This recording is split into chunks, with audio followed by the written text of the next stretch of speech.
then we start to think about those experiences. So, what is it that we can do that's going to be memorable? And customer experience really comes down to making people feel something. So making people feel something. So I talked about the who gives a crap example right at the start, and you kind of, they use humour. Humour's really memorable. So humour's a good one. It can be quite tricky to pull off in some cases, but it's a good one because it's remembered.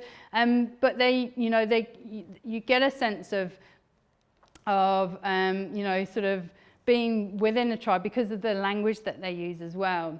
You get a sense of fun, or because of the way that they message how you can use the box, or the way they look after the driver, or the fact that it's a social enterprise.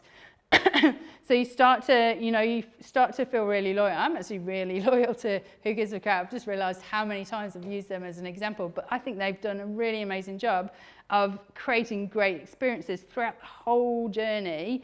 And they focused on other people doing their marketing for them. So I'll just go into a little bit more detail about what they did. They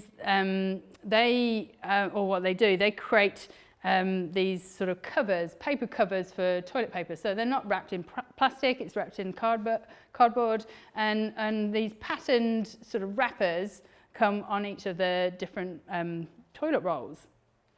And I heard Simon talk, and he was talking about there was one day and they'd got this spike in sales, and they're like, what's going on? What's happened? Did someone just order? And then someone had texted them saying, oh, have you seen what's going on Instagram? And essentially what had happened was people were starting taking photos of how they'd used these wrappers for decorations. So someone had piled all their toilets up into a Christmas tree shape. Others had, wrapped presents in it. Someone made bunting. And so it started to become almost, definitely within Melbourne, I think we're very aligned to being creative pursuits with these wrappers. And so essentially they hadn't enabled it themselves, although then they started to capitalize on it. They'd got their users so delighted, so excited by what they were doing, that they'd started this kind of movement of creating different things with the wrappers from the toilet paper. So things just down to the wrapping on the toilet paper can create a really good experience.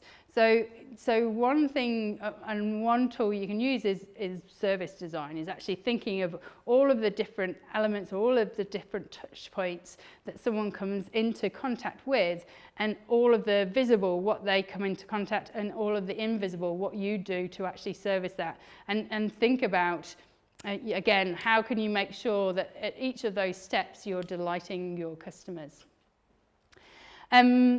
So how do you create really great customer experiences? This is a company that probably everyone is well aware of.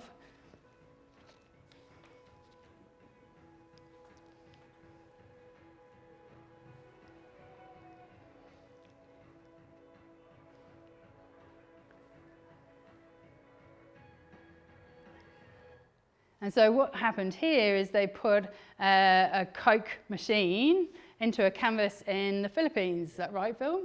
Yeah. And it was free.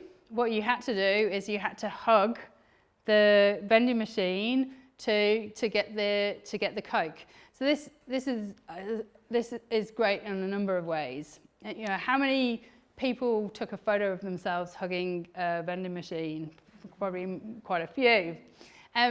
The act of hugging a vending machine, very tactile, it's quite novel, it feels quite weird, it's very memorable. The fact that you got a free Coke as well, all of these things are quite emotive, and so you start to think about, creating these emotions, and really experiences is about that, and human experience is about the sort of the emotions, and thinking about the peaks of emotions. If you think back to any memory that you have in childhood, often those that are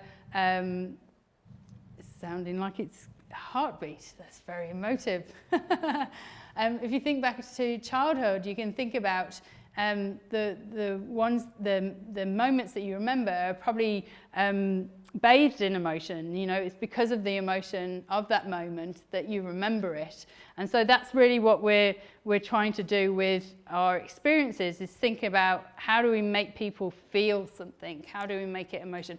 Hopefully positive, because that's really what the reaction we want to get. So how can we get people to feel something? How can we design experiences that get people to feel?